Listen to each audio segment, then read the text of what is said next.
মুহূর্তে বইমেলার প্রাঙ্গণ থেকে আমাদের সঙ্গে যুক্ত হচ্ছেন সহকর্মী আপন অপু।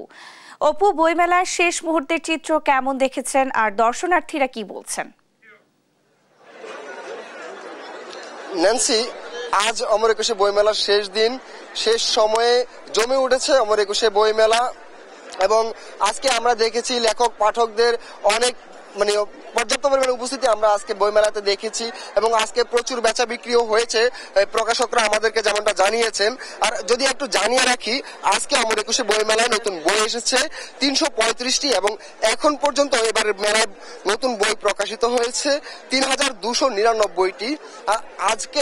আজকে ছিল মেলার শিশু প্রহর, মেলার দুয়ার খুলেছে সকাল 11টায়।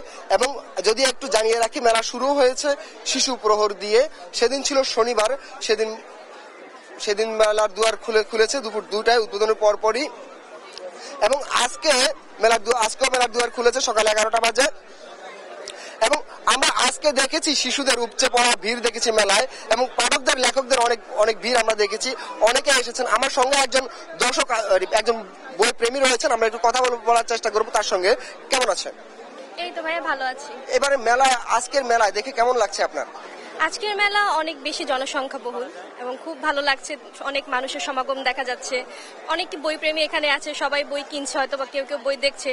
তরুণ প্রজন্মের লেখকরা এখানে আছে, সাহিত্যিকরা আছে, ভীষণ ভালো লাগছে সব মিলিয়ে দেখে। আজকে তো মেলা শেষ হয়ে যাচ্ছে। 28 দিনের একটি মেলা ছিল, প্রাণের মেলা ছিল। আজকে মেলা শেষ হয়ে যাচ্ছে। শেষ হয়ে যাওয়ার অনুভূতিটা আপনার কাছে কেমন লাগছে? মেলা শেষ হয়ে যাওয়া, মেলা শেষ হওয়ার পাশাপাশি হচ্ছে অনুভূতি একটু তো খারাপ লাগবে, কারণ আমি এখানে 6 দিন এসেছি, হয়তো আমার থেকে অনেক দিন চলে আসছে, নতুন নতুন